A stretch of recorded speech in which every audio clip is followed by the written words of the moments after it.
Abner, Saul's military commander. Abner, whose name means "my father is a lamp" or "my father is a light," was a prominent figure during the reign of King Saul and the commander of his army. His story is one of loyalty to Saul's house, even after God rejected Saul, and his eventual entanglement in the power struggles that arose after Saul's death, culminating in a tragic and treacherous end. Abner first appears in the biblical narrative as a key figure in Saul's early military success. He was present during battles against the Philistines and other enemies in Israel.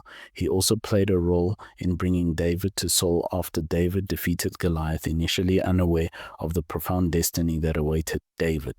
As Saul's jealousy and paranoia towards David grew, Abner remained loyal to the king. He was present when David twice spared Saul's life in the wilderness.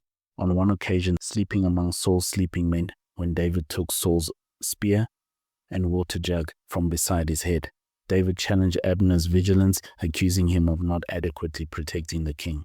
This incident highlights Abner's close proximity and responsibility to Saul. After Saul's death in the battle on Mount Gilboa, Abner chose to uphold the remnants of Saul's dynasty. He took Ishbosheth, also called Ishbaal, Saul's surviving son, and made him king over Israel in Mahanaim, while David had been anointed king over Judah and Hebron.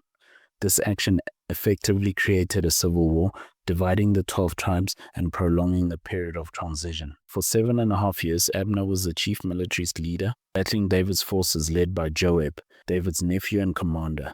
The conflict escalated, famously beginning with a deadly contest at the Pool of Gibeon, where 12 men from each side engaged in a brutal hand-to-hand fight. During the ensuing chase, Abner killed Asahel, Joab's swift-footed brother, who relentlessly pursued him despite Abner's warnings. This act of self-defense, though justified in battle, sowed the seeds for a blood feud that would ultimately cost Abner his life. As the civil war dragged on, Abner began to realize the futility of fighting against God's chosen king. He eventually became alienated from Ishbosheth after being falsely accused of sleeping with Saul's concubine, Rizpah.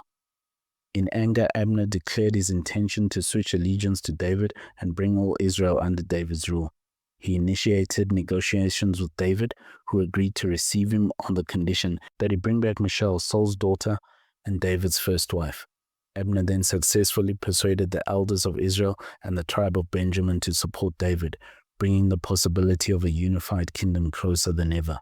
However, Joab, learning of Abner's presence in Hebron, saw it as a threat and, more importantly, as an opportunity for revenge for Asahel's death. Against David's knowledge or consent, Joab treacherously lured Abner aside at the gate of Hebron and murdered him.